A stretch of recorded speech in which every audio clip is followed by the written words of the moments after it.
This is the fifth installment in a series of excerpts from the war diaries of Kenneth Hulbert. He served as a lieutenant, then captain, and finally a major, working for hospitals in Egypt, the Sudan, and India. Famine on the Burmese border. March-June 1943. At the beginning of May 1943, Kenneth Hulbert received orders in Lahore to head east to what is now Bangladesh to establish a hospital at a place called Cox's Bazar. He boarded a train with 12 officers, 100 men and 500 tons of equipment. The political situation was still uneasy. Since the arrests of the Congress leaders in August 1942, hundreds of railway stations, post offices and police stations had been damaged or destroyed. Hostages had been taken from villages, and there were direct attacks on Europeans. By the end of 1942, over 60,000 people had been arrested. Conversation on the train inevitably came round to the future of India. The Indian officers simply wanted to rule themselves, but didn't know how to get over the Hindu-Muslim situation and felt that the division of India would be wrong. Partition, of course, is what happened 4 years later. Many of the Indian troops have never been on a train. One of them pulled the communication cord and then protested his innocence. Another threw a lump of wood out of the window and knocked a signalman senseless. And another leant out and smacked a woman with a stick. At one stop, the Pathans in the unit got out a drum and did a war dance. At every station we are besieged with children chanting, "No mama, no papa, no brother, no sister, no cousins, no uncles, no aunts, no food, bakshish." 4 days later, they arrived at a railway junction east of Calcutta and started moving the luggage and 500 tons of hospital equipment, tents being the heaviest item, over to trucks on a narrow 1-metre gauge train on the adjoining platform. This went on until the early hours of the morning, by which time they were tired, angry, irritable and hungry. The next day they set off again, this time on a narrow gauge railway, and reached the great river Brahmaputra just before nightfall, where the railway track ended. The trucks were manhandled by coolies onto barges to be towed over to the other side. The river was almost 15 miles wide with a swift current. When the sun went down, the coolies were still loading the barges, and by this time everyone was hungry, having not eaten all day. So the Indian cooks unpacked the big Primus cooking stoves and produced a splendid egg curry, which we ate sitting on the banks of the Brahmaputra by the light of the full moon. Finally, we embarked on the ferry that battled its way diagonally across the current to reach the opposite bank, a journey that took an hour and a half. We eventually reached the east bank at 1 a.m., got onto a train, climbed into the bunks, and fell asleep. The next morning they awoke to find themselves at a place called Mymensing, where they ate breakfast on the platform. The train proceeded on through the same rich, fertile land. But here there was famine because of the interruptions of rice supplies from Burma and hoarding by landlords. The train reached its final destination, Chittagong, on 15th May, after a journey of 1,200 miles that had taken 9 days in the train. That night Kenneth had a bath and a meal, and after seeing the whole company safely billeted, he fell asleep under a mosquito net. 17th May. I am to go on to Cox's Bazar with the advance party. We embarked on a little river steamer at daybreak. There were 2 or 3 officers, several British troops, some Indians and 1 dog. Most of the Indians had never seen the sea before, and I was looked on as the proud representative of the seafaring race.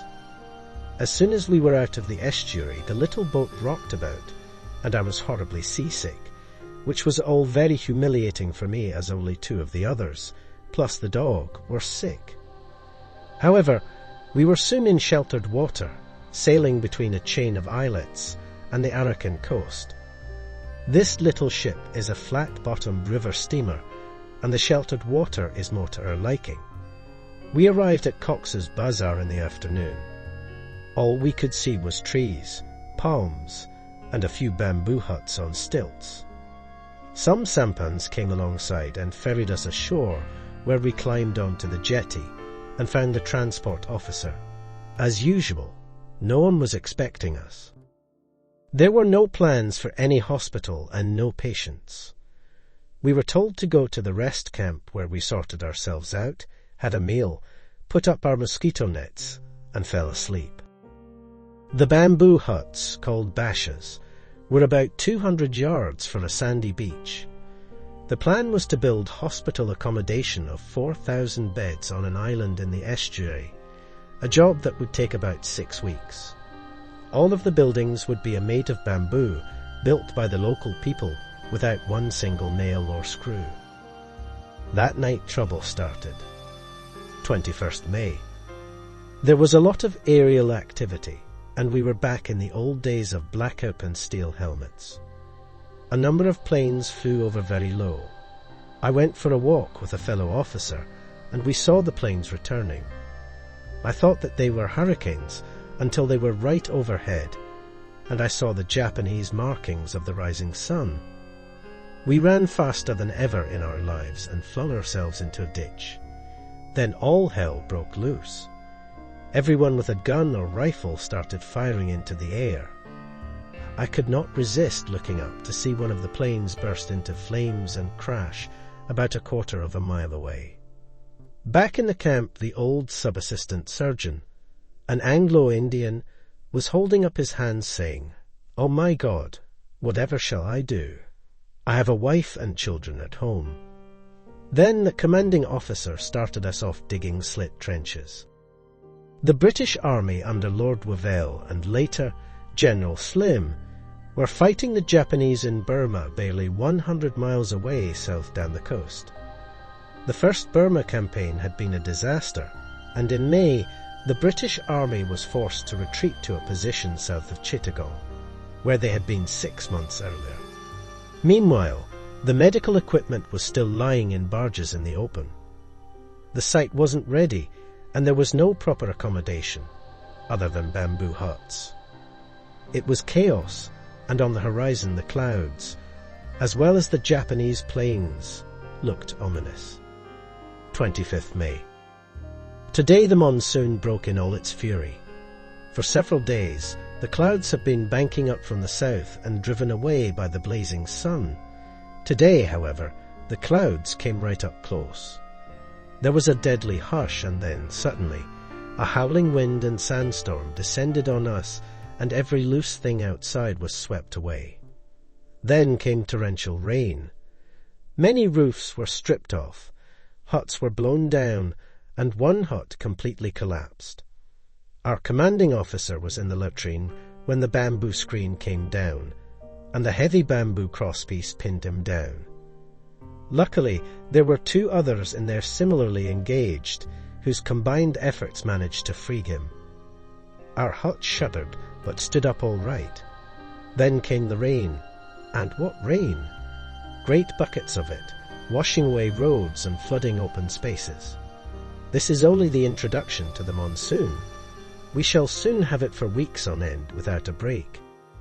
They say that here we have the second heaviest monsoon in all India, 250 to 300 inches in 3 months. The highest is in Assam, which has 450 inches.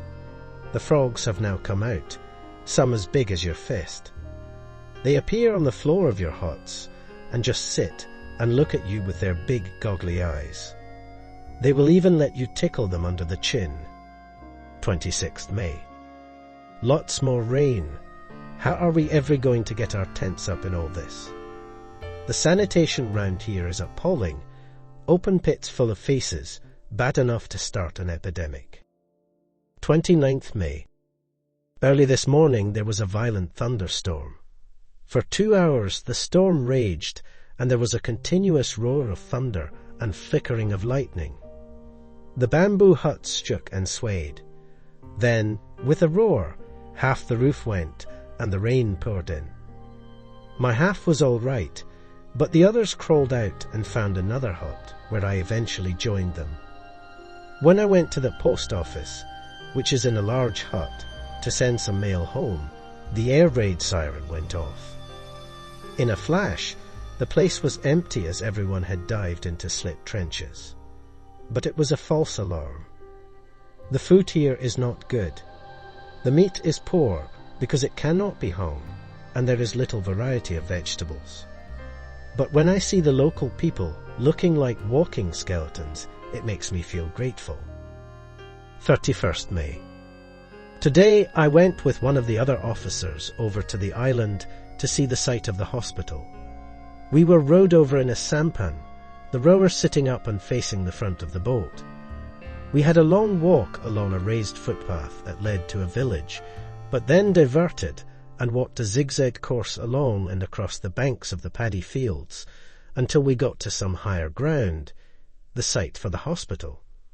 The plan is to build a road for ambulances from a landing site. Not a very promising prospect in the monsoon. 1st June. Woke early and had breakfast. 2 of the officers, and I went down to the jetty with about 30 of our Indian orderlies where we got on a barge, which had a motorboat lashed alongside, with some of our equipment. The launch pushed us over to the island in pouring rain which got heavier. The men took shelter under a tarpaulin, but this acted as a sail, and the wind nearly carried us out to sea. At last we got ashore, tied up and prospected a route across the flooded paddy fields. We were ankle-deep in mud and soaked through, but bit by bit we manhandled the equipment ashore and over the paddy fields to the high ground. At one stage, a box of surgical instruments fell into the mud and we had to grovel for them. Eventually, we managed to erect 4 tents which provided shelter for ourselves and the equipment. First, I set the other men digging shallow trench latrines to be used until the engineers built us deeper ones. Next, we chose a water supply and filled a large tub. Then I got out a Horrocks box with which I tested the water for contamination and worked out how much bleaching powder to add to chlorinate it. After the right time had elapsed, the dechlorinating solution was added. I had to be the first to taste it and pronounce it fit for drinking. Finally, we got out some hospital beds and mosquito nets. That night was one Kenneth's most harrowing experiences of the entire war. People talk of the face of poverty. This was the sound of poverty. The diary entry reads, "After sunset, a dull, low moaning sound started up and seemed to go on all night. I asked one of the Indians what this was, and he said that it was coming from the Indian village around us. He said it was the sound of people dying of hunger. What a dreadful place this is. The distressing thing is that there is nothing we can do to help them." The next few days were spent consolidating their position and settling into a routine of sorts. It usually rained for the first half of the day, and then the sun would come out and dry everything out. The equipment started to arrive bit by bit. Kenneth did a mosquito survey, noting the all pools which had to be dealt with by the anti-mosquito squad. 10th June. It is raining hard, but work has started on the hospital. We are now surrounded by men cutting and shaping bamboo of all sizes and shapes, but there is no sign of an access road. This island is picturesque in a way. There are masses of a kind of mimosa, a little plant with leaves so sensitive that if you touch them they shut up in a few seconds. Then there is the Australian water hyacinth introduced as a garden ornament, and now choking up all the waterways.